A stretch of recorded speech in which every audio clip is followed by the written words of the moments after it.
गांव के बाहर बरगद के उस पुराने और विशाल पेड़ के नीचे आज फिर कोई खड़ा था। ये बात किसी भी इंसान ने अपनी आंखों से देखी नहीं थी, लेकिन आंगन में बंधी गाय ने इसे गहराई से महसूस कर लिया था। रात के लगभग 2 बज रहे थे।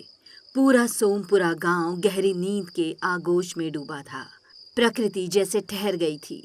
सिर्फ एक ही आवाज गूंज रही थी, हवाओं की सिसकती हुई सरसराहट और दूर पहाड़ी पर स्थित मंदिर की पुरानी घंटी, जो बिना किसी के छुए धीरे धीरे हिल रही थी। सन्नाटा इतना गहरा था कि हवा के हर झोंके में एक खौफनाक फुसफुसाहट सुनाई दे रही थी। हे गणपति बप्पा, रक्षा करना प्रभु। सुनिए, ओ सुनिए, जागिए। आज फिर वही भयानक एहसास हो रहा है। ऐसा लग रहा है जैसे कोई खिड़की के ठीक बाहर खड़ा होकर हमें घूर रहा हो, जैसे कोई अदृश्य नजरें हमारे घर की दीवारों को भेद रही हो और हमारी सांसों को गिन रही हो। शांति, घबराओ मत। पर सच कहूं तो 3 रात से यही खिंचाव मुझे भी महसूस हो रहा है।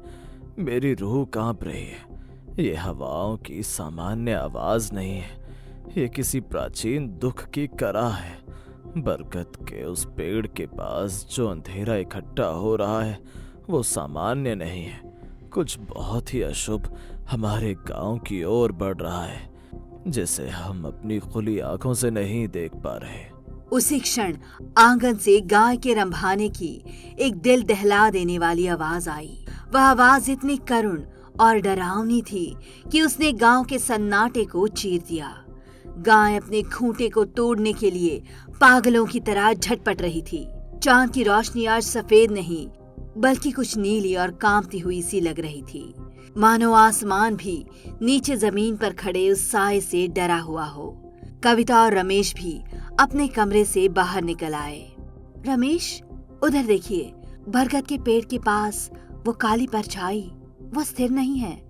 वह साए की तरह लंबी होती जा रही है और धीरे धीरे पूरे रास्ते को अपने घेरे में ले रही है। कविता, तुम अंदर चलो। देखो हमारी गाय कैसे पीछे की ओर भाग रही है, जैसे सामने साक्षात काल खड़ा हो।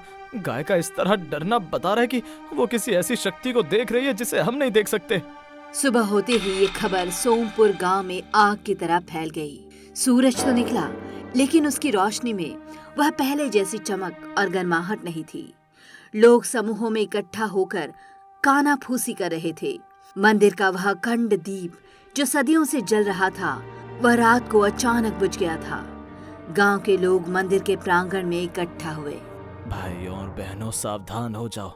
मंदिर का दिया बुझना और हमारी गौ माता का इस तरह विलाप करना कोई साधारण बात नहीं है।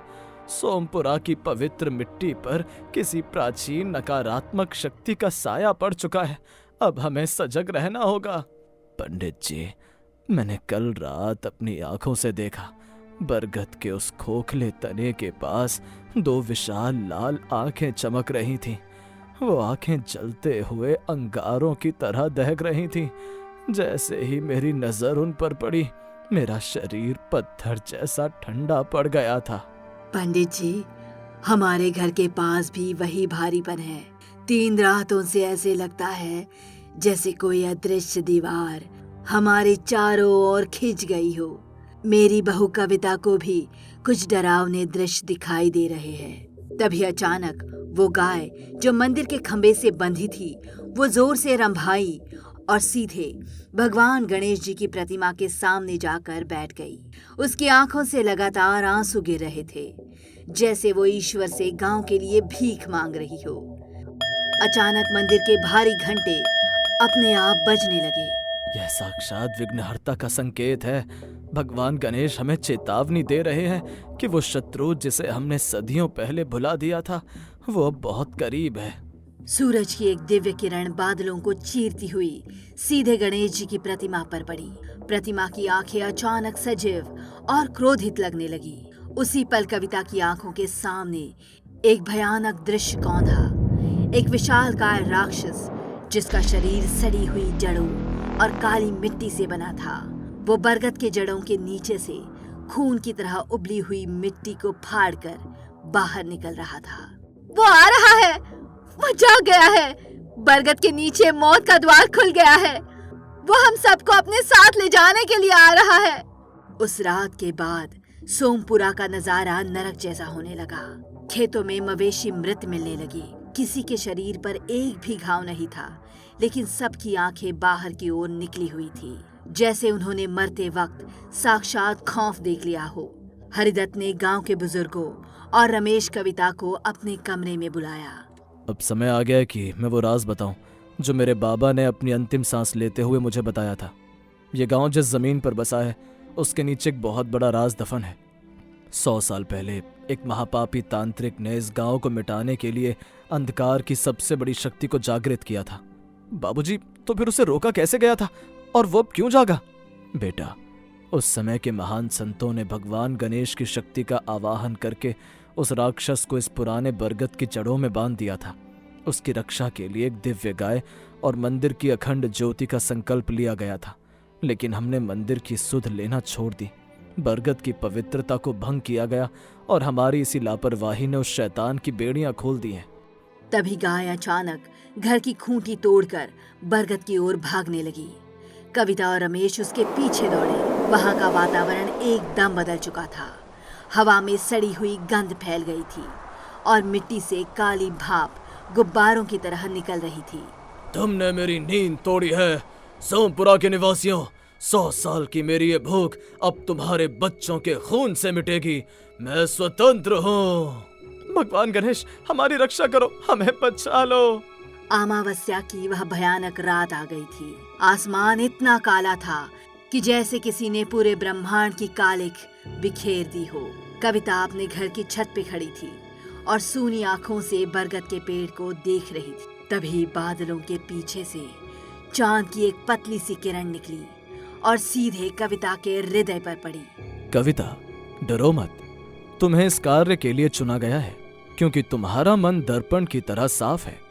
तुम अपनी सास को मां मानती हो और जीव जंतुओं के प्रति करुणा रखती हो। याद रखना, इस राक्षस को कोई तलवार या भाला नहीं मार सकता। इसे केवल निस्वार्थ त्याग ही वापस कैद कर सकता है।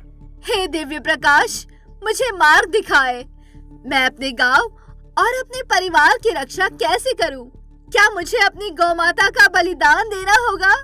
राक्षस को 2 चीजें रोक सकती हैं, या तो उस दिव्य गाय का बलिदान या किसी ऐसे मनुष्य का आत्मसमर्पण जो अपने प्राणों का मोह छोड़कर दूसरों के लिए ढाल बन जाए। चुनाव तुम्हारा है कविता। या तो गाय मरेगी या तुम्हें खुद को अग्नि में डालना होगा। नहीं, मैं उस बेजुबान गाय को नहीं मरने दूंगी। उसने पीढ़ियों से हमारे कुल की रक्षा की है। यदि बलिदान ही अंतिम मार्ग है तो मैं स्वयं को अर्पित कर दूंगी। सुबह कविता ने जब ये बात अपने परिवार को बताई तो शांति देवी फूट फूट कर रोने लगी। उन्होंने कविता का हाथ पकड़ लिया और उसे घर के भीतर ले जाने लगी। नहीं मेरी बच्ची, तू तो इस घर की जान है। मैं तुझे उस शैतान के पास नहीं जाने दूंगी। हम सब मर जाएंगे पर तुझे कुछ नहीं होने देंगे। माँ, आपने मुझे हमेशा अपनी सगी बेटी से बढ़कर प्यार दिया है। आज अगर आपकी बेटी पीछे हट गई तो सोमपुरा का नामो निशान मिट जाएगा। माँ, विश्वास रखिए, जो धर्म के लिए खड़ा होता है ईश्वर उसके साथ होता है। अमावस्या की मध्य रात्रि पूरा गांव मंदिर के प्रांगण में सिमट गया था। कविता सफेद साड़ी पहनकर हाथ में जलता हुआ दिया लिए बरगद के उस भयानक पेड़ की ओर बढ़ी। उसके कदम डगमगा नहीं रहे थे। जैसे ही वह पेड़ की छाया में पहुंची, एक जोरदार धमाका हुआ और जमीन फट गई। एक तुच्छ स्त्री, क्या तुम मेरा भोजन बनने आई हो? तुम्हारी शुद्ध आत्मा मुझे और भी शक्तिशाली बना देगी। आज कोई भी देवता तुम्हें नहीं बचा पाएगा। मैं यहाँ भोजन बनने नहीं बल्कि तुम्हारा अंत देखने आई हूँ। मेरा शरीर नश्वर है पर मेरा संकल्प अमर है। राक्षस ने अपना विशाल और काला हाथ कविता को दबोचने के लिए आगे बढ़ाया। तभी मंदिर के भीतर से एक दिव्य सुनहरी रोशनी फूटी।